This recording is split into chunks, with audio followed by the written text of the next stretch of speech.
दोस्तों, स्वागत है आपका अपने YouTube channel knowledge with facts में। इस वीडियो के माध्यम से हम देश दुनिया में हो रही उन घटनाओं के बारे में बात करते हैं जो हमारे एग्जाम पॉइंट ऑफ व्यू से इम्पोर्टेंट हैं। इन घटनाओं के क्रम में हमारी पहली खबर बनी है जम्मू एंड कश्मीर कानूनों का अनुकूलन, द्वितीय आदेश 2020 लागू हुआ।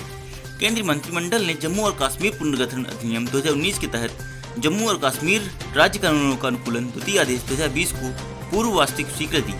इस आदेश ने केंद्र शासित प्रदेश में नौकरियों के सभी स्तरों पर अधिवास स्थितियों की प्रयोज्यता को संशोधित किया है। यह केंद्र शासित प्रदेश जम्मू एंड कश्मीर के सभी पदों पर रोजगार के लिए निर्दिष्ट अधिवास मानदंड को लागू करेगा। तो दोस्तों, ये रहा मैप में Jammu and Kashmir union territory रूप में यह 31 अक्टूबर 2019 को विकसित हुआ। इसी कैपिटल मई से अक्टूबर तक श्रीनगर होती है तथा नवंबर से अप्रैल तक जम्मू रहती है। इसमें कुल 20 जिले हैं। यह गवर्नमेंट ऑफ जम्मू कश्मीर के अंतर्गत कार्य करती है। इससे गवर्नर गिरीश चंद्र मुर्मू हैं। चीफ मिनिस्टर का पद यहाँ पर रिक्त है। यहाँ पे लेजिस्लेचर की बात करें तो 114 सीटें हैं। पार्लियामेंट कॉन्स्टिट्यूंसी की बात करें तो राज्यसभा की 4 सीटें, लोकसभा की 5 सीटें। High court Jammu and Kashmir high court लगता है। चक्रवात अम्फान ने दीघा के पास भूस्खलन किया। 20 मई 2020 को पश्चिम बंगाल की दीघा के पास चक्रवाती तूफान अम्फान पहुंचा। इसके प्रभाव में कोलकाता सहित राज्य के 7 तटीय जिलों में तेज हवा के साथ बारिश हो रही है।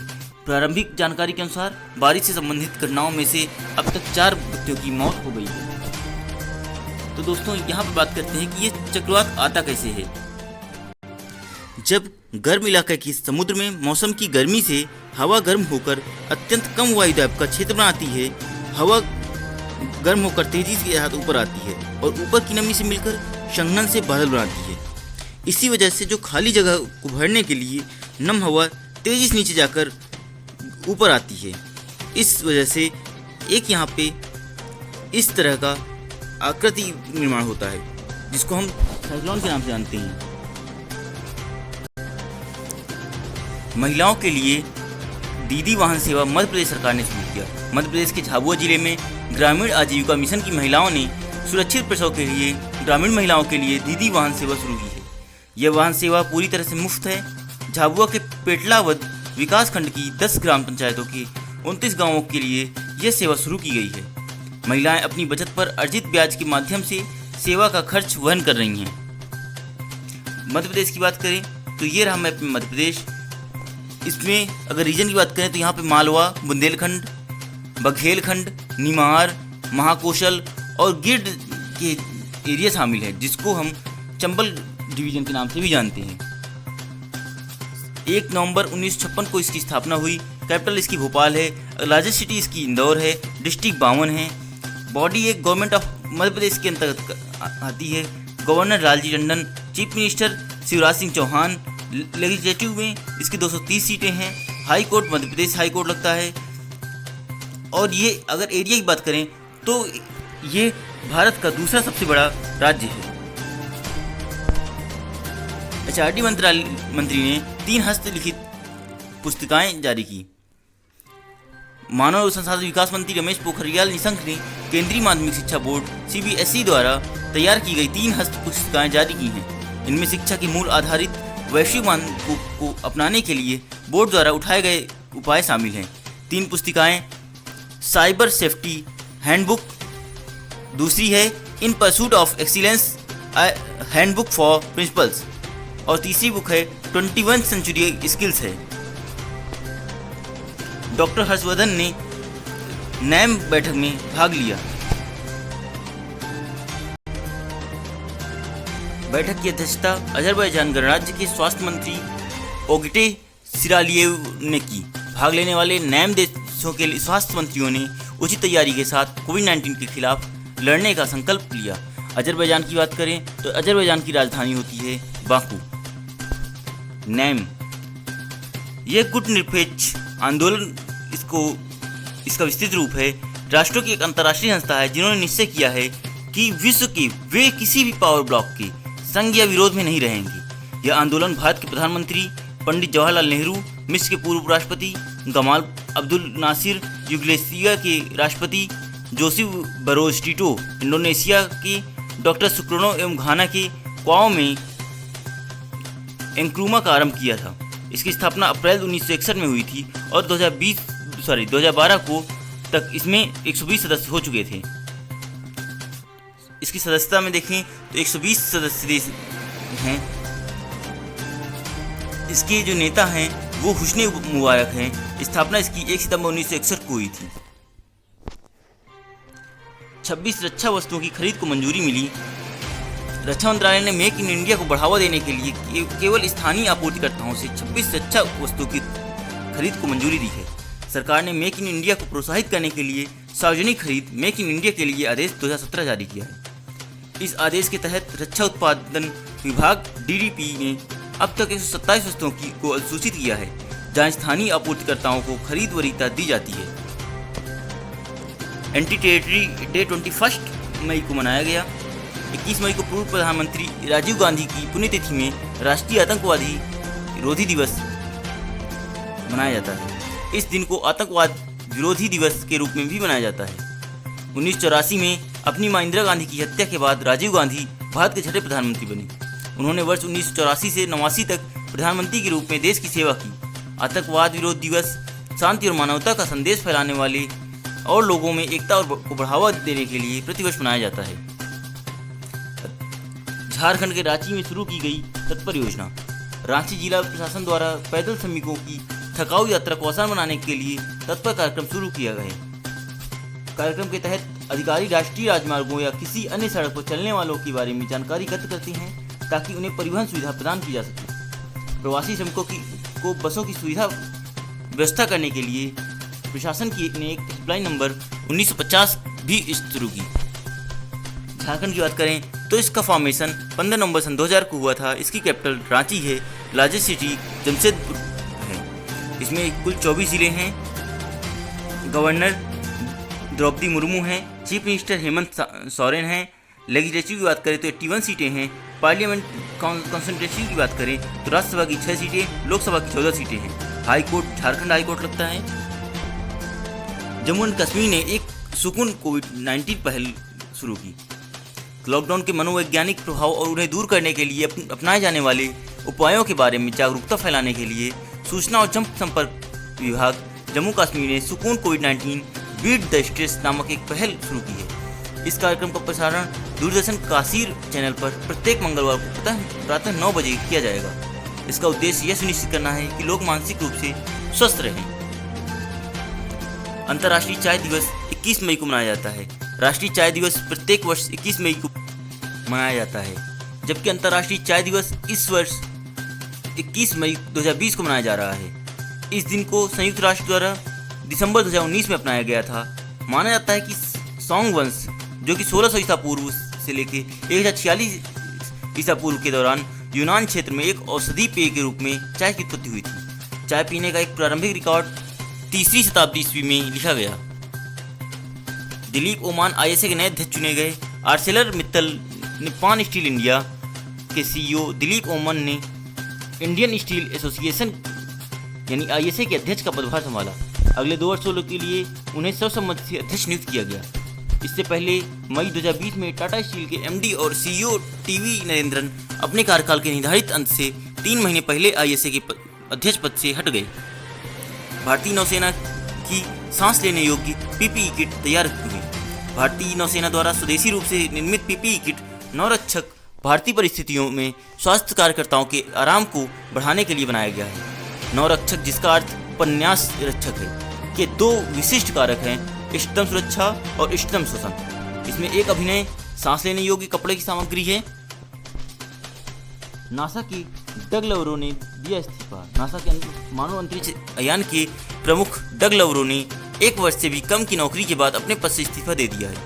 वह नासा के मानव अन्वेषण और संचालन HEO मिशन निदेशालय के लिए एसोसिएट एडमिनिस्ट्रेटर के रूप में सेवारत थे। नासा के पूर्व अंतरिक्ष यात्री केन बोरसॉक्स ने एक कार्यकारी क्षमता में HEO को संभाला है और वे SpaceX के क्रू ड्रैगन इस कैप्सूल के पहले चालक दल के मिशन डेमो 2 का नेतृत्व करेंगे। भारत ने UN एजेंसी को $2 मिलियन की सहायता दी। भारत ने फिलिस्तीनी शरणार्थियों के कल्याण के लिए काम करने वाली संयुक्त राष्ट्र राहत और निर्माण एजेंसी को $2 मिलियन की सहायता दी। भारत ने UNRWA में अपनी वार्षिक योगदान को 2016 में 1.25 मिलियन अमेरिकी डॉलर से बढ़ाकर 2019 में 5 मिलियन अमेरिकी डॉलर कर दिया। इसमें 2020 में 5 मिलियन अमेरिकी डॉलर और देने का वचन दिया है, जिससे इसके एजेंसी की सलाहकार आयोग का रास्ता सदस्य बनने का रास्ता खुलेगा। दोस्तों, ये रहा मैप में फिलिस्तीन।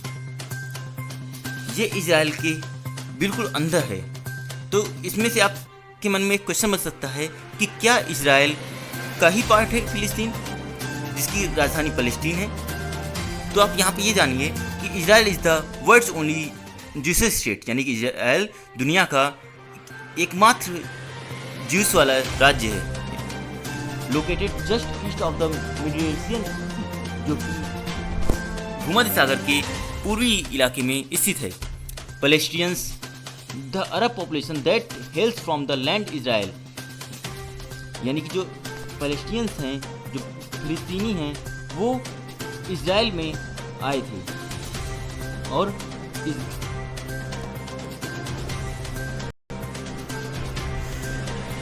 जो पैलेस्टीन है यानी फिलिस्तीनी हैं, वो अरब की वो पॉपुलेशन है जो इजराइल की भूमि पर निवास करती है और इसको एक अलग देश बनाने की कोशिश कर रही हैं।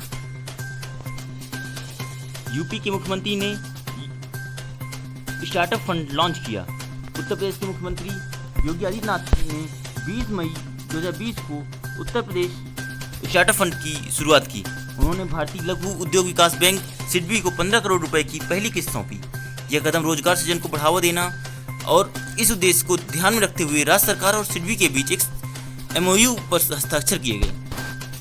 तो ये रहा मैप में उत्तर प्रदेश। ये कुल 8 राज्य और केंद्र शासित प्रदेशों से सीमा साझा करता है, जिसमें से उत्तराखंड, हिमाचल प्रदेश और आपका राजस्थान, हरियाणा, मध्य प्रदेश, छत्तीसगढ़, दिल्ली, झारखंड और बिहार हैं। यह एक अंतर्राष्ट्रीय सीमा भी साझा करता है जो कि नेपाल के साथ है।